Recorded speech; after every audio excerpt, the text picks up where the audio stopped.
Iran और America Israel की जंग 10वें दिन पहुंच गई है। 10 दिन के युद्ध की 10 ताजा तस्वीरों से आज के 9 बजे की शुरुआत करेंगे। तेल डिपो पर हमले से धुआं धुआं है ईरान। तस्वीरें आप देख रहे हैं। लेबनान में हिजबुल्लाह के ठिकानों पर इजरायल ने फिर से हमला बोला है। सेंट्रल इजरायल में ईरान के अटैक से कल अफरा तफरी की स्थिति पैदा हो गई तो यूएई ने एक वीडियो जारी कर ईरानी ड्रोन को ध्वस्त करने का दावा किया। बहरीन का आरोप है कि ईरान ने पानी साफ करने के प्लान पर हमला किया है। इन सब के बीच बड़ी खबर यह आई कि मुश्तबा खामेनेई को ईरान का सर्वोच्च नेता चुनने पर आधिकारिक मोहर लगा दी गई है। आईडीएफ ने हमले का एक नया वीडियो भी जारी किया है। इस बीच तेहरान के एक अस्पताल की तस्वीर आई। ईरान के राष्ट्रपति घायलों का हालचाल ले रहे हैं, इस तस्वीर में दिखाई दे रहा है। ईरान का जंग का आज 10वां दिन है। तेहरान का आसमान गहरे काले जहरीले धुएं से भरा हुआ है। रेड क्रॉस ने तेहरान में तेजाबी बारिश का खतरा जताया। दरअसल ये काला धुआं तेहरान के तेल डिपो और रिफाइनरीज पर इजरायल के हमलों की वजह से छाया है।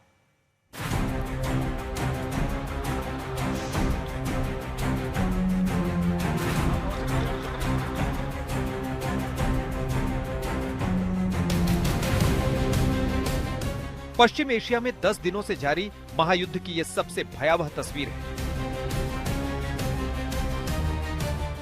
ये ईरान की राजधानी तेहरान की तस्वीर है। शनिवार की रात जब ईरान के लोग सो रहे थे, अमेरिका और इजरायल ने तेहरान के शाहरान फ्यूल डिपो और अल्बोर्ज की तेल रिफाइनरियों पर मिसाइलों की ऐसी बरसात की ईरान का आसमान धुएं से भर गया।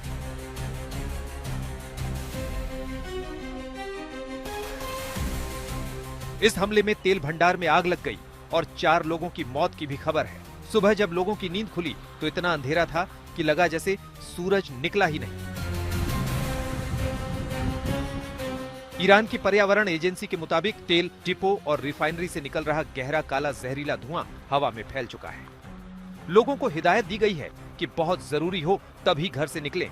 ईरान की राहत एजेंसी रेड क्रिसेंट ने तो हवा में फैले रसायनों से खतरनाक तेजाबी बारिश की भी चेतावनी दी है।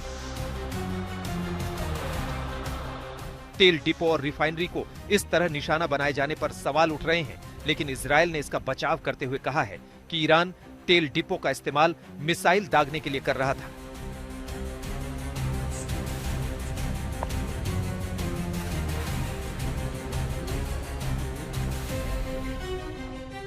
ईरानी रेड क्रॉस सोसाइटी के मुताबिक ईरान में स्कूल और रिहायशी इमारतों समेत करीब 10,000 नागरिक ठिकानों पर हमला हो चुका है, जिसमें करीब 3 दर्जन अस्पताल भी हैं।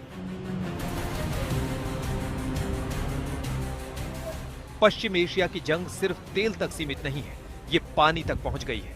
बहरीन ने ईरान पर डिसैलिनेशन प्लांट पर हमले का आरोप लगाया है। इससे पहले ईरान ने अमेरिका पर ईरानी डिसैलिनेशन प्लांट पर हमले का आरोप लगाया था।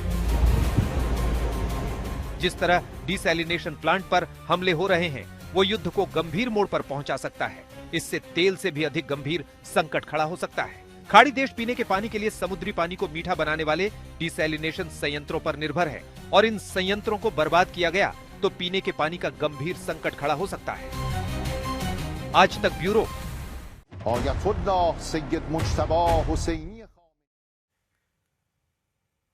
और मेरे 2 सहयोगी इस वक्त तमाम जानकारी के साथ जुड़ गए हैं। बेरूत से मेरे सहयोगी अशरफ वानी जुड़ गए हैं। दुबई से मेरे सहयोगी आशुतोष हमारे साथ है। सबसे पहले आशुतोष, आपका रुख करते हुए, जिस तरीके से यूएई में ये दावा किया जा रहा है कि उन्होंने भी अमेरिका को नुकसान पहुंचाया है, उनके ड्रोन्स को मार गिराया है, इस पर क्या ताजा अपडेट है?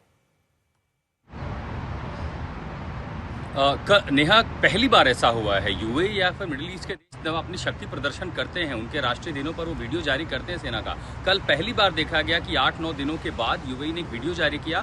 उन्होंने अब जो एयर कमांड है, जॉइंट एयर कमांड, उन्होंने अपाचे हेलीकॉप्टर्स का इस्तेमाल किया था और हवा में ही कल अकेले अगर आपको दिन की बात बताऊं तो 9वें दिन भी लगातार करीबन 113 ड्रोन थे जो आए थे और 111 इंटरसेप्ट हुए। जाहिर है चूंकि वो स्वैम ड्रोन आते हैं, उनमें कई बार 1-2 ड्रोन लगते हैं और वो कई बार निष्क्रिय होकर उसके टुकड़े नीचे गिरते हैं और इसी वजह से रिहायशी इलाकों पर नुकसान हुआ है। तो यूएई ने ये सख्त संदेश दिया है और इसी के साथ पहली बार बेहद सख्ती भरा बयान भी यूएई की ओर से। उन्होंने कहा we have a right to defence, और राइट टू डिफेंस में कहीं ईरान उसको कमतर न समझे कि वो पलटवार नहीं कर सकता। यूएई ने कहा कि देखिए अभी वो अपने नागरिक को हिफाजत कर रहा है, उसका एयर डिफेंस सक्रिय है, वो खतरों को टाल रहा है, लेकिन हर चीज का एक सब्र होती है और सब्र की एक सीमा होती है, कहीं वो सीमा ना टूटे। तो यूएई ने चेतावनी दी, वीडियो जारी किया, दिखाया कि कैसे वो उसको सक्रिय कर रहा है। 2 फ्रंट पर इसको आप समझें कि अपने लोगों को भी ये संदेश देना कहना है कि लगातार जो हमले हो रहे हैं, देखिए कितना भी हालात सामान्य हो, लोगों के मन में भय और चिंता होती है, तो ये दिखाने के लिए कि हमारी सैन्य ताकत है, हम इन खतरों को हवा में निष्क्रिय कर सकते हैं, ताकि लोगों को ये भरोसा रहे कि किसी भी हाल में पैनिक ना आए।